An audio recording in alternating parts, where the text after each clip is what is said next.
Howdy. Today's topic is what's the difference between women, females, and males? Now, it's obviously ridiculous for a male to try and explain that to a woman. And so, but you're aware of the fact that often when we talk, it's like sort of listening to a little child. We're just not evolved anywhere near where you are. But I had to study women 40 years ago because I inherited the workload assigned to women. Wife and mother of these three little kids took off to be a nightclub singer, and there were the four of us and the old family dog and this empty old wreck of a home, and I had no clue how to meet their needs, any of their needs. It isn't that I hadn't had the opportunity to watch how women did these things. I'd had that opportunity all my life. But I'd never had to do it myself, so I never learned how hard it was. And I had never studied women. I'd spent 40 years working with males, as unproductive for me as it's probably been for you. Okay, so eventually I came to realize that there are times in life in which one of us is looking at one of you, and you're doing whatever it is you're doing and saying at that moment, and all of a sudden, it's as if that woman goes on a break, and here comes a completely different woman who is now looking at us, and she's saying different things with a different attitude. And we don't know how that happened. It's fairly frequent, actually, in life. And there's not really an exact equivalent with us. You're really complicated. We are really simple. Now, I understand that you study us when you are just a little girl. You notice that you act one way around your mother and you act a different way around your father when he's there.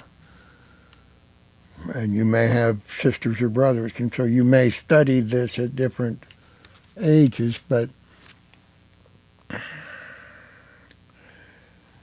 the way we operate, little children are primarily raised by cooperating women. There's the mother, and then sometimes, depending now on whether she has to also be a provider, she'll organize a team, mostly of women, and child care and preschool and so on.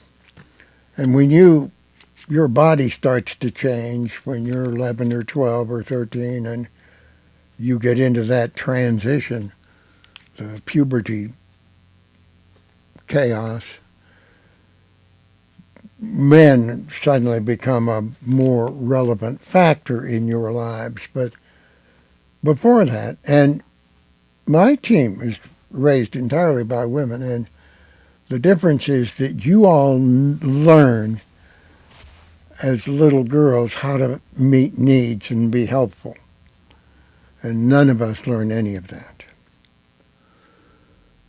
So I came to realize that there are different women that live in your body.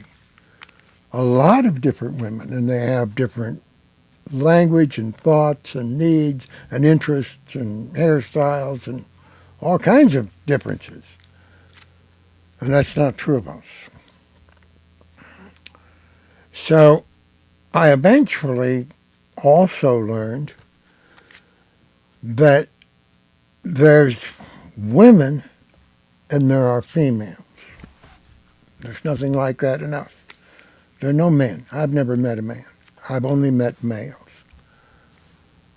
And I think that's a common challenge in your life. you've ended up meeting primarily males.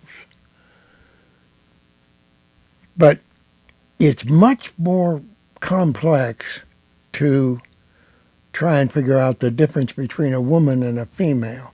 And in women, you have some female, and females have some woman. Again, because you've got so many different women living in you. America's first, I don't know, 150, 200 years produced mostly women. We were mostly agrarian. And but in World War II, all of a sudden 15 million men went in the military, and all the women, virtually all of the women, built what turned out to be the strongest military nation in human history. You all went to work, or your mothers or your grandmothers, in 1941, 42, and most jobs had been closed to you before that. There were a few wage slave jobs open to women, but they'd get pregnant, and from then on they'd be home, and they might have technically, since 1920, had the right to vote, but they didn't have much leverage in American power decision making. But it turned out they were excellent wage earners, no matter what it was. They could build military hardware, run companies, run farms, run business. They were great at everything they did. In a great many cases, they were better than the males they replaced. That was surprising to the males that ran those operations, but they were cheaper, of course. So after the war, the men didn't come back and take those jobs back. The men all had 4 or 5 years of free college, GI Bill. So the women kept doing everything, and they kind of enjoyed the fact that they were earning an income and they were developing some independence and they were making decisions. And women don't go back. If they start forward, they stay and keep going forward. But it meant they were often, after the GI Bill, competing with males.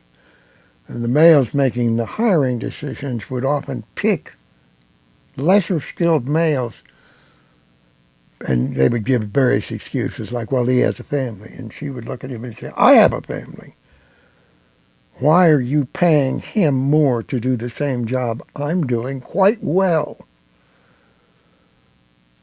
And some of the women realized that if they were going to succeed in competitive business, they would have to act like males. So that's what we call females. They act like males, and they are as competitive as males. They are not terribly interested in anybody but themselves, like males, and they often don't have time to raise children or make the community a better place or any of that. They're career picked like males, and turf and wealth and position and power and all of that. And they're better at it than males. They're faster and smarter and crueler. But there's still a whole lot of males up there in the top end that are protecting their turf by trying to keep women out. So there's massive glass ceilings for women everywhere. There are none of that for males, as you can see if you meet male leaders and realize they're not very smart. Who knows how they got their position, but it doesn't matter. Anyway, I was just trying to learn how to meet needs, and I had no clue how to do that. Here's a 1 and a 2-year-old girl and a 5-year-old boy. Now what? I mean, I was used to running my own company, but the things you had to decide in running the company was not even noticeable compared to the things you had to decide if you had these 3 short humans running around a basically empty house. And kind of early in the wife taking off, she and I had given stock in my company to a couple guys for nothing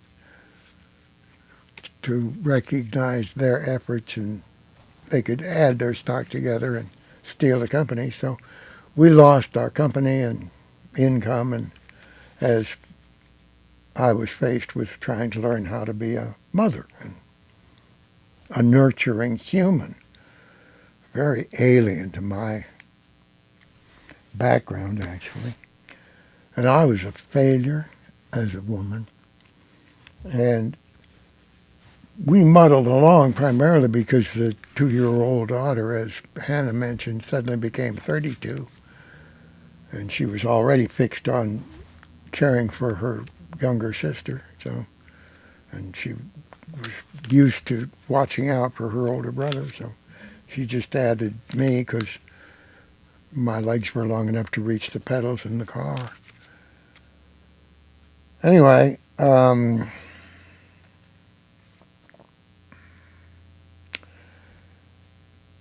y'all take yourselves for granted, I think. You don't study women the way I had to. But for 40 years, I've read only things written by women and only been concerned with the lives of women. And no matter, I mean, I'm just a dumb male, but I think I once listed, 18, 19 different women that I thought lived in Hannah. And I really studied me and all the males and my son, and I came up with 3 that live in us. There are a few of us that have a half another one in there. So um, I can't squeeze that into one of these short little programs. So I think what we're going to do here is I'm going to stop for this program, which as we're playing was trying to learn how to do this, is my second program, and I'm going to then do my third program, which will, let's see, how many women we think, for instance, live in you. Totally different women. And maybe you've never made that list, but it would be a good idea if you would think about making it. Maybe it's been very confusing to the males in your life, the different women that live in your body. So we'll stop for the moment, but then we'll do that little dialogue.